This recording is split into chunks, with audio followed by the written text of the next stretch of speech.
Hey everyone, Josh Taylor here from CE Podcast. Hope all is well. Thank you once again for tuning in. So today we are talking about something quite interesting. It's something I get a lot of comments and questions about.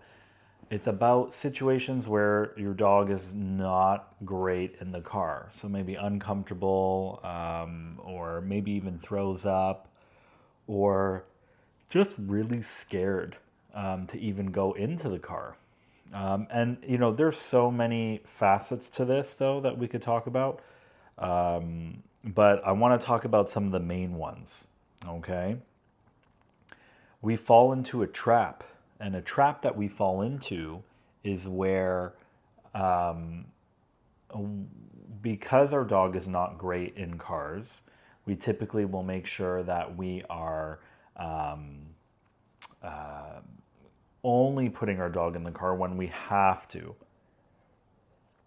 And think about that for a second. What does that mean? Well, it means that I'm probably putting my dog in the car when we have to go to the vet. Even though I want the vet to be positive, that's probably not going to be positive, especially because the dog is scared of the car for whatever the reason is. Because there's so many facets to this. So then it's the groomer. Then it's maybe even the dog trainer. And so you're putting the dog in the car only when necessary, which is causing an effect of possibly negative outcomes. And also, there's just not enough practice happening. So here are some really good tips to try to get out of this trap that you feel, kind of attached to here.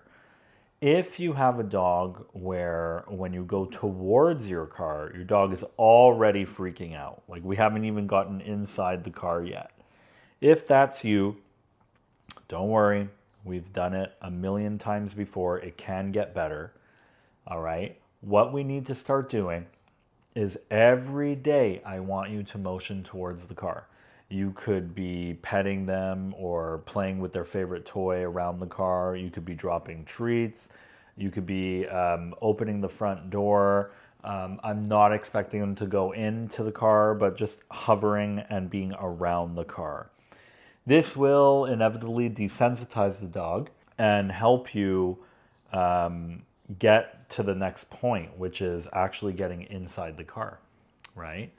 So I want you to try to work on, okay, how do I make the car more positive? That's regardless, not even moving. I'm just talking about making it a fun experience. Now, if we have the type of dog where they are fantastic, they'll jump right into the car. But then the moment that that car is moving, maybe motion sickness or lots of drooling or clear distress, you can 100% start doing small little intervals in the car. So something like that would be going ahead and just sitting in the car for maybe 2 minutes. Reward, talk to your dog. Remember, the more you talk to your dog, the more you're releasing those oxytocins, those hug hormones. It is so important, okay, that we are constantly talking to our dogs, especially when they're in a state of fear or nervous or whatever the case is, okay? It is quite, how can I say this? It is quite a myth, I should say, when it comes to don't reward your dog for being fearful. Like, don't console them, don't pet them. You cannot reward fear like this. I think this is something that is super basic and psychological, okay? And it's quite simple. I can give you 101 examples. Children learn very close to the same way. If I'm at a circus and with my son, okay, and my daughter, and let's say my daughter is afraid of the clowns, all right? And so she's, confiding in me. She's like, putting her head like, against me, and she's like, I'm scared or I'm nervous, I wouldn't be throwing her over to the clown, being like, grow up, like you're fine, right? In the senses of, I'm going to do this because I don't want to reward the fear, which would be what? Me saying, Fallon, it's okay. Like, don't worry about it. Look, it's just a clown. The clown is friendly. Consoling, holding her, letting her know that she is safe, and yet nothing is going to happen, and that it is an actual safe thing of what's happening. Okay? This is very similar to a dog. A dog is, you're building that relationship. So it is so important that you and your dog have this trust, this bondmanship. And so this is why we know for a fact that you can't reward fear. You can't make something worse. Okay, actions are a different story, like maybe barking at someone or barking at the clown. So, for example, if my daughter was trying to beat up the clown, she was so scared that she was making a fist and she was trying to hit the clown, or she was throwing something at the clown, well, that wouldn't be okay, right? So this is where I would be telling her, no, that's not okay. We don't do that. You don't have to worry. It's just a clown, etc., right? This is honestly the same form of technique, I guess, that you could be applying to your dog, okay? Anyone who doesn't know, of course, we are science-based. Everything we do is positive reinforcement. That doesn't mean that we don't say no. It just means that we are much more sensitive in the senses of what we're doing with our dog. And I would say that having my own kids has made me realize just how similar it really can be. And so hence, this is why I do not, or I should say I have not used any form of balance training or alpha roll or any type of those techniques for quite some years now. But yes, I used to use shock collars, prongs. I used to actually tell people, I remember this too, I used to tell people, no, no, no, no, don't console your dog. Let's say, I don't know, we're in front of an elevator and the dog is terrified of elevators and the client's like, oh, but we have to get by the elevator. This is like where we live. And so I'll say, well, don't console him. Don't tell him it's okay. Don't pet him. Don't do that. You're going to increase the fear. You're going to make it worse. Okay? This is actually false.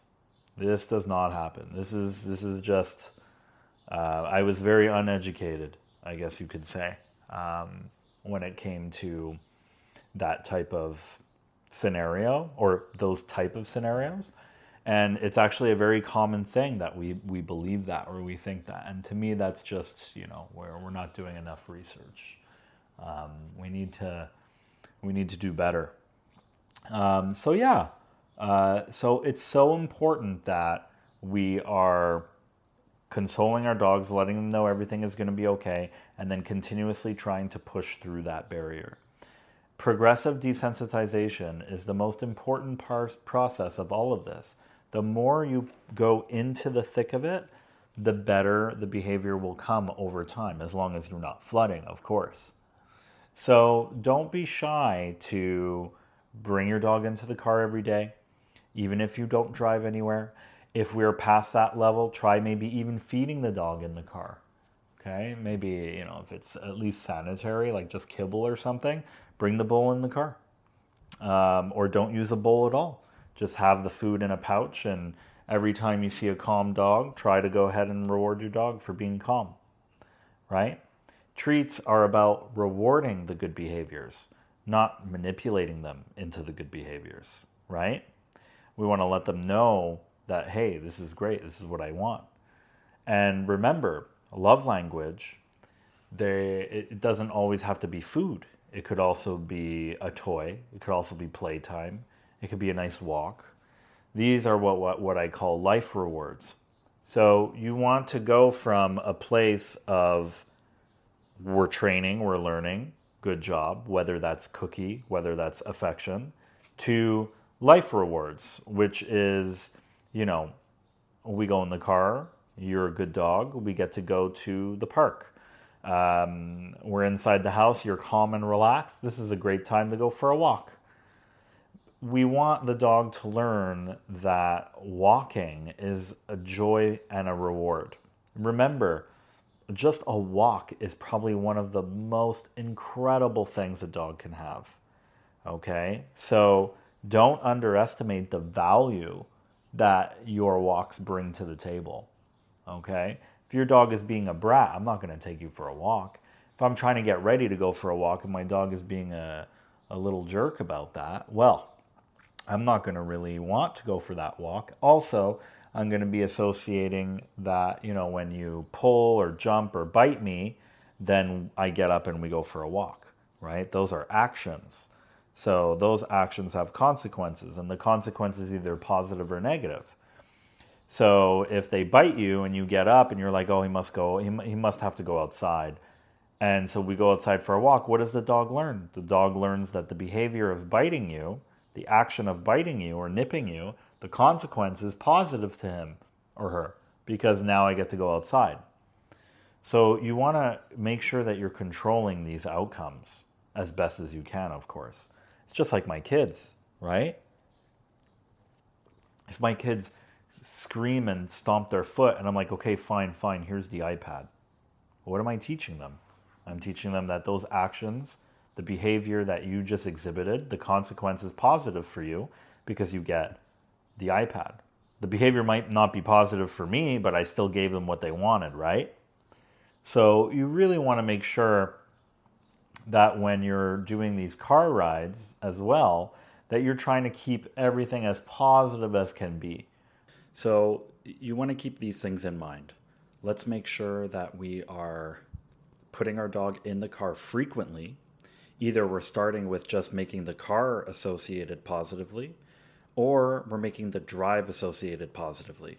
No matter what, the most important part of all of this, well, it's all important, but a big piece is to make sure that we are actually adding in small intervals while you do this. I would be doing like 5 minutes, 6 minutes, very small, very consistent.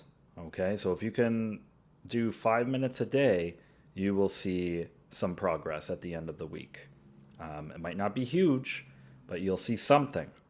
Okay, and so remember, measuring success isn't always about like my dog still throws up in the car or my dog is still terrified, but maybe it's he's a little bit better to get in the car, or maybe he doesn't whine as long, or he's starting to eat the food near the car or around the car or in the car, or it's all little things like that. Okay, so let's try to see where we can go with that. All right. And I have a great announcement. I have a good friend of mine, Dan, who's going to be on the podcast next week. And we're just going to talk about dog stuff. He was a client of mine, big dog person. So yeah, Dan's going to be on the podcast with me next week. And like I said, he's my best friend. We've been friends for years now. When times were rough, when times were high, we were always kind of there for each other. So I want to have him on here, and he has just the way he talks about dogs and his passion. Even though he was really just a client of mine, so he's not into dog training, so to speak. But it's definitely a huge passion of his. So. Happy to have him on. Can't wait to do it next week. So once again, everyone, thank you so much. And to our premium listeners, please, if there's anything specific that you would love for me to get into, even if it's a problem with your own dog, shoot us a message at cepodcast@canineeducation.ca, and I will make sure to talk about the situation or what's going on in the next podcast. All right. Thanks a lot. Have a good one.